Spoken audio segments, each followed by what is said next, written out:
Pak Yosep, Bapak yang ngajarin aku motor. Aku lo wes iso motoran wesan, Pak. Motoran tak kita? Oh iya jangkrik.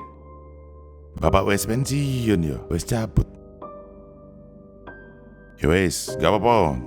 Tapi pokoknya kita harus tetap motoran ya Pak, sama anak. Ya wes, ini kami udah buat Pak video untuk Bapak dari kami seluruh Surabaya. Nonton ya Pak, semoga Bapak happy. Oke?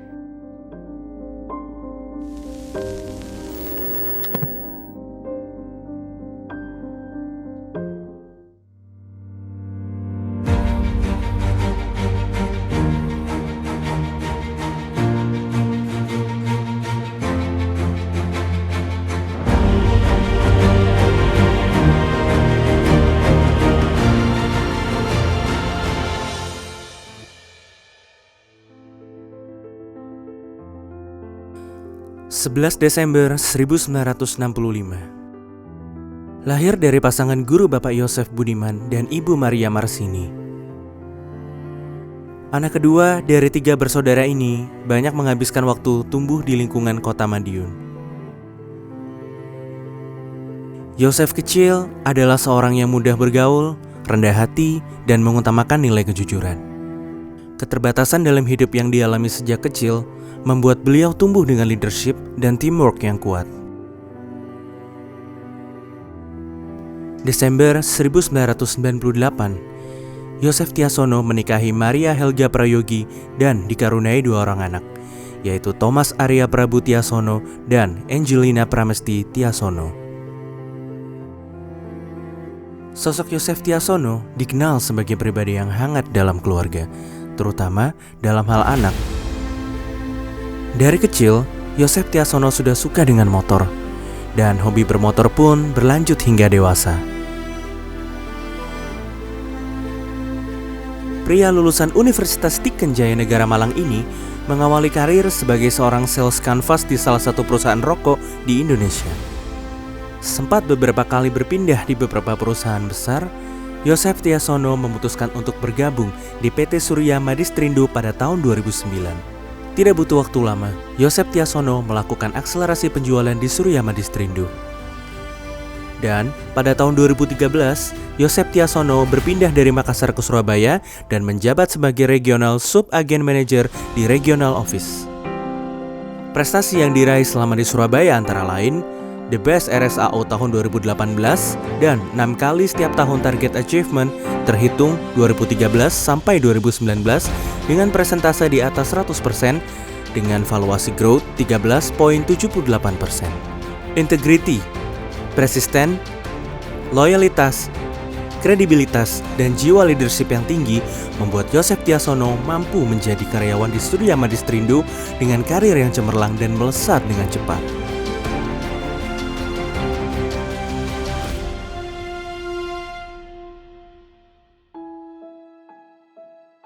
Hal yang sangat menarik dari Pak Yosef adalah tentang gaya kepemimpinannya, di mana beliau menganut satu pola gaya kepemimpinan yang biasa saya sebut sebagai situational leadership. Artinya, dia memimpin dengan gaya yang sangat fleksibel, di mana dia bisa masuk ke tipe organisasi, tipe lingkungan, dan tipe model orang apapun. Dan hal itu bisa kita lihat sekarang. Pertemanan yang dimiliki sama Pak Yosef sangat luas, ya, dan ini juga mungkin bisa menjadi salah satu contoh bagi kita untuk mengambil role model seperti Pak Yosef.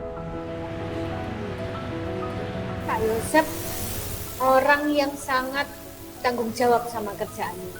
Jadi kalau punya beban tentang volume, kalau itu belum achieve, Pak Yosef pasti akan kepikiran. Walaupun udah pulang, nanti sore pasti akan telepon aku. Siska ini pencapaiannya sampai mana ya? Atau kadang kalau lupa tentang kerjaan, Siska ini udah dikerjain belum ya? Atau ada yang pending nggak ya? Mulai nang Surabaya tahun 2013. 8 tahun loh Pak, kalau nyebut sampean. Sama ini tak kira keren Pak. Saya sabar. Zaman pensiun aku nggak melok sapa Pak. Pesan saya kalau naik motor hati-hati Pak, jangan suka ngebut. Pak Yosep, Bapak harus panjang umur. Bapak harus happy sih. Pesanku Bapak juga harus jaga kesehatan. Karena aku mau nanti pas aku kondangan di tempatnya Arya, ada Bapak sama Ibu Desa. Pesan saya, jangan berhenti untuk berkarya Pak Yosep. Jadilah inspirasi bagi orang-orang di sekitar Bapak.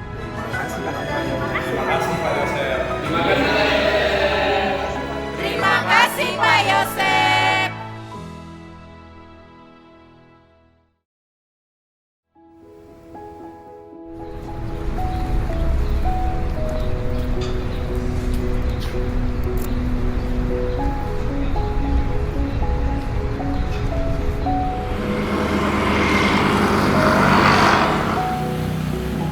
Ya, mengenai Pak Yosep.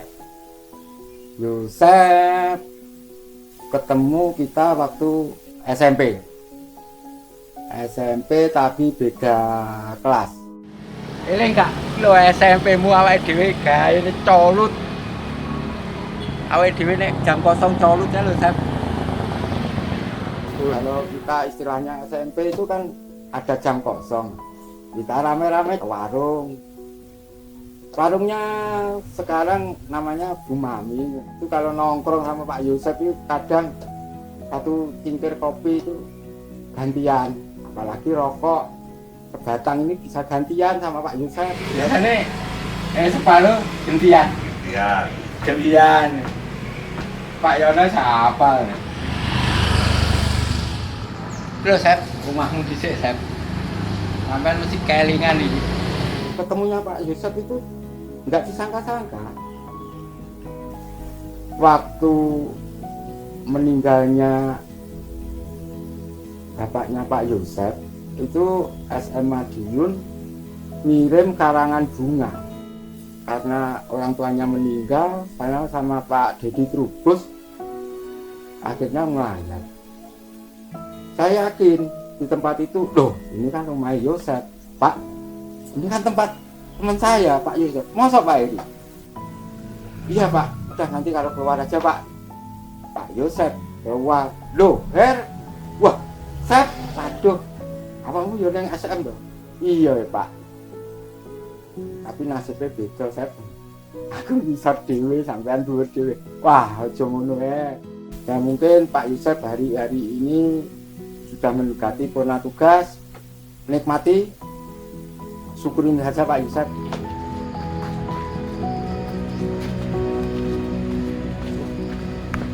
Yang membesarkan kita sampai kita menjadi orang yang berguna bagi nusa dan bangsa. Semoga arwah bapaknya Pak Yosep diterima. Amin, amin ya rabbal alamin. Kenangan Pak Yosep.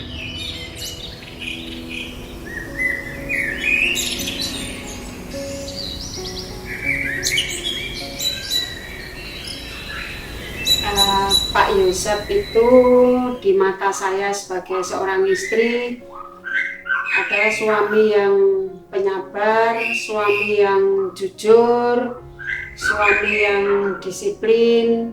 Banyak hal yang saya tidak bisa mengikuti dari sifatnya Pak Yosep, walaupun saya sebagai istri, sebagai perempuan, yaitu kesabarannya.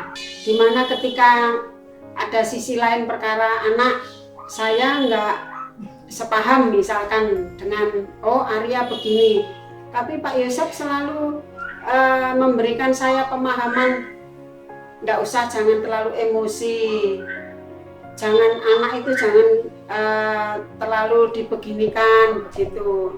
Saya nggak bisa mengikuti sifatnya Pak Yosep, ya sabarnya itu tadi. Saya belum bisa, level saya nggak sampai segitu. Dan Pak Yosep sebagai suami sangat bertanggung jawab 100%, bahkan mungkin kalau lebih bisa 1000% itu Pak Yosep.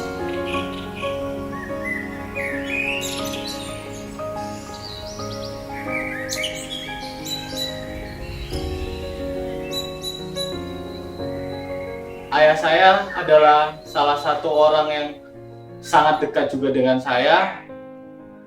Kita memiliki hobi yang sama-sama suka motoran, sampai kita berdua satu sama lain manggil bro. Lebih dekat mana antara saya dengan ayah saya atau saya dengan ibu saya?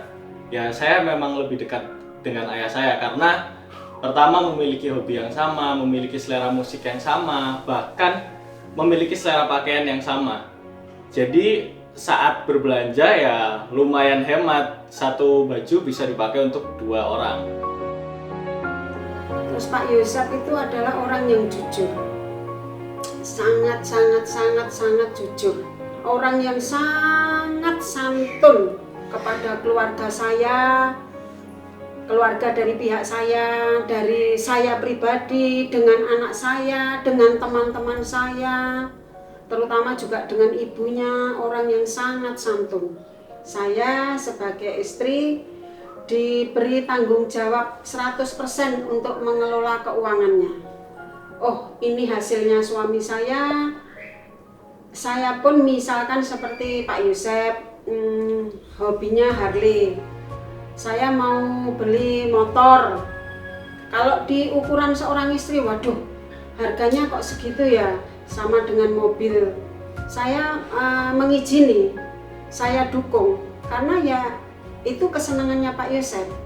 Dia sudah bekerja, istilahnya sudah memakan pikirannya, tenaganya. Masa mau menyenangkan hobinya aja, kita sebagai istri tidak boleh egois.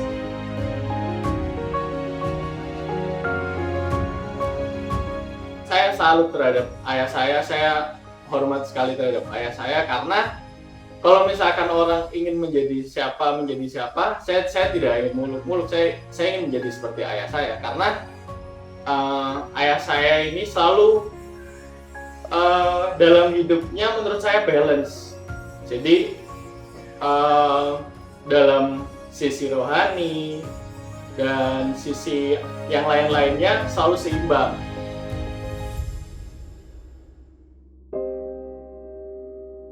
Saya kepingin kita, ayah sama saya, gandeng Arya menuju altar Tuhan bersama-sama. Ayah panjang umur, saya panjang umur. Ayah yang diharapkan bisa gandeng Arya, mengantarkan Arya sampai menikah di altar Tuhan. Itu cita-citamu, ayah. Saya selalu mendoakan ayah. Setiap hari, setiap malam, setiap nafas saya selalu mendoakan ayah supaya ayah sehat panjang umur. Ayah sudah menyiapkan rumah masa tua. Ini hasil kerjamu di SM. Saya Arya hanya bisa menemani masa terakhirmu ini, masa pensiunmu ini. Biar ayah ada kegiatan, kepingin di tempat yang sepi, ya inilah ya hasil keringatmu ini.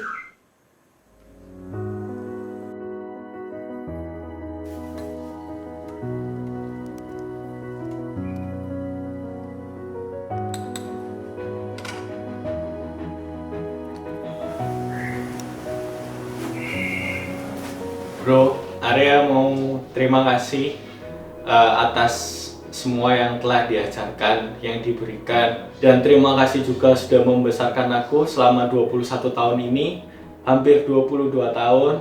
Di saat aku udah masuk ke dunia kerja nanti, apa yang telah ayah berikan bisa aku berikan juga ke ayah, sebaik ayah memberikan apa yang telah diberikan pada saat aku kecil sampai sekarang. Semoga ayah sehat selalu. Aku Arya sangat menyayangi ayah, selalu mendoakan yang terbaik buat ayah.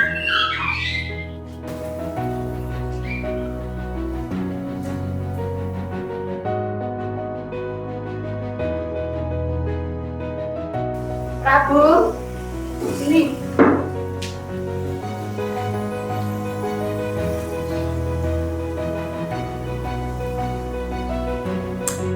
Ayah, welcome home. Ayah, selamat datang. Selamat datang. Kita di sini, kita senang-senang.